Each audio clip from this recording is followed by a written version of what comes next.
Hi everyone. Well, we're moving on to Module 7 and building teams. Certainly, I think all of you would agree that one of the most important responsibilities a leader has is their ability to build and develop high-performing teams that they work on and work with. So we're going to be spending a lot of time on that topic this week in various forms, beginning with the first discussion that all of you have already participated on together and identifying what you believe as a group are some of the most important attributes of a high-performing team. I think you're going to find it interesting after you spend some time this week and reading some of the articles and reflecting on some of the videos that I've provided for you on Module 7, whether those are absolutely the attributes you see as the most important or whether there are others that you've maybe become familiar with or identified you think are even more important that we'll be talking about during the course of the week and you'll be learning about. We're going to be talking about stages of team development. And by the way, the Tuckman stages, many of you might already be familiar with. Forming, storming, norming, performing, and adjourning. But we're not just talking about these stages. I think what I really want you to do is reflect on your role as a leader and how you can help the team to operate and move through where necessary these stages to build a more high-performing team and to lead a more high-performing team.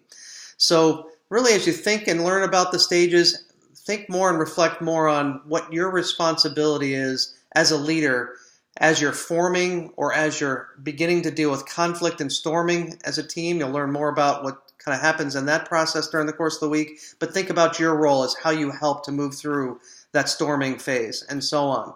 Even as the fifth stage of adjourning, while teams do ultimately adjourn and wrap up their responsibilities, what is really important that should happen and can happen and needs to happen to build and reinforce high-performing team disciplines, even in a phase of adjourning a team, which oftentimes gets forgotten or neglected.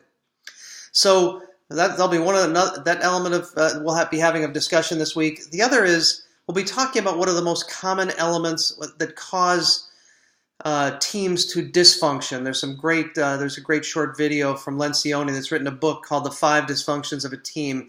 Some of the most common reasons why teams become dysfunctional. Certainly one of those, the very base that we've been spending a lot of time on during the course of this entire term, is the importance for a leader to build and establish trust.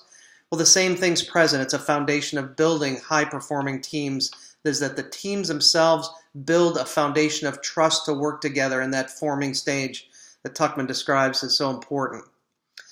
Will also be one of the really interesting and important challenges that I think leaders, and we have, any leaders of teams today have, is the expansion of how often we're not just dealing with teams that we're operating with and meeting with face-to-face, but oftentimes we are leading or participating on completely virtual teams. Teams where oftentimes you may never ever meet the team member or members face-to-face, but where you still have to find ways to achieve and work through the stages just like any other team to build a foundation of trust, to get through conflict or storming particular elements as the team forms, to norm effectively and obviously perform and then adjourn effectively. How do you do that when you lack some of the core fundamentals like that?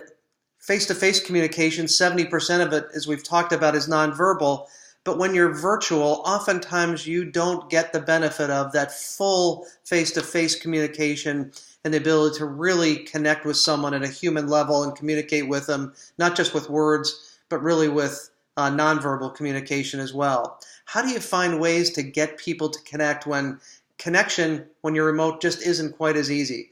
You'll be talking about that and adding some thoughts to the discussion during the course of this week. I know many of you, as we've talked already, are very active and involved in leading virtual teams. I really look forward to what you have to share on the topic. So one other particular article I'm going to point out that I think is going to be very interesting for you to read this week is The New Science of Great Teams, which is some work. It's an article that's been published by Harvard, but some work that the MIT Human Dynamics Lab has done that's talked about 3 core elements of a team, being energy, engagement, and exploration.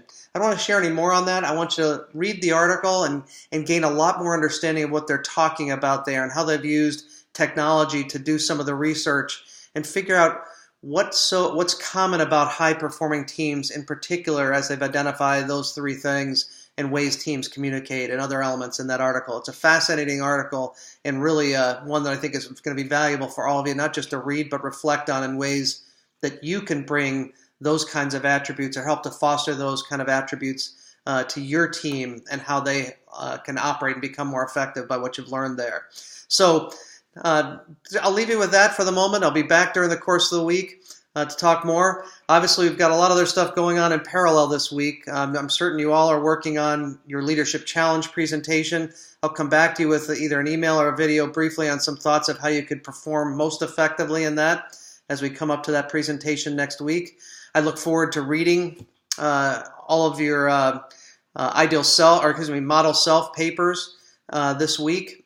So that helps me to really, not just to get to know you better, but really the objective is through this whole course has been becoming much more self-aware and ultimately be able to develop a leadership plan for yourself, which is the culmination of that project that I look forward to reading as you submit them. I'm sure some of you still have, a few of you still have yet to submit them today, but I look forward to reading them as they're coming in.